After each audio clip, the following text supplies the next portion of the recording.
সংস্কার কর্মসূচিতে আলাপের চেয়ে খাওয়া দাওয়া বেশি হচ্ছে, সালাহউদ্দিন আহমেদ। জাতীয় ঐকমত্য কমিশনের উদ্যোগে চলমান সংস্কার কার্যক্রমে আলাপ আলোচনার চেয়ে খাওয়া দাওয়া বেশি হচ্ছে, এমন মন্তব্য করেছেন বিএনপির স্থায়ী কমিটির সদস্য সালাহউদ্দিন আহমেদ।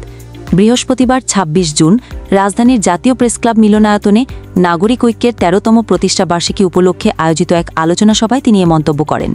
সালাহউদ্দিন আহমেদ বলেন, বিএনপি বিশ্বাস করে একটি জাতীয় ঐকমত্যে পৌঁছাতে পারব। বিগত ফ্যাসিবাদী সরকারের পতনের বীজ আমরা যুগপৎ আন্দোলনের মাধ্যমে বপন করেছি। আমরা জানতাম পতন হবেই, শুধু জানতাম না কবে, কখন এবং কিভাবে তা ঘটবে। তিনি আরও বলেন, ১০ বছরের বেশি কেউ যেন বাংলাদেশের প্রধানমন্ত্রী না থাকেন, এ বিষয়ে বিএনপি একমত হয়েছে। এখানেই ফ্যাসিবাদ প্রতিহত করার একটি বড় ভিত্তি তৈরি হয়েছে।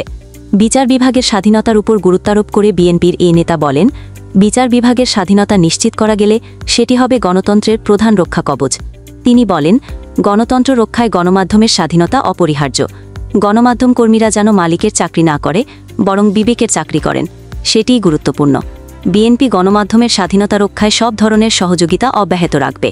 এ সময় সালাহউদ্দিন আহমেদ বলেন, একটি নিরপেক্ষ ও কার্যকর নির্বাচন কমিশন সুষ্ঠু নির্বাচন পরিচালনায় সক্ষম হলে ফ্যাসিবাদ প্রতিহত করা সম্ভব।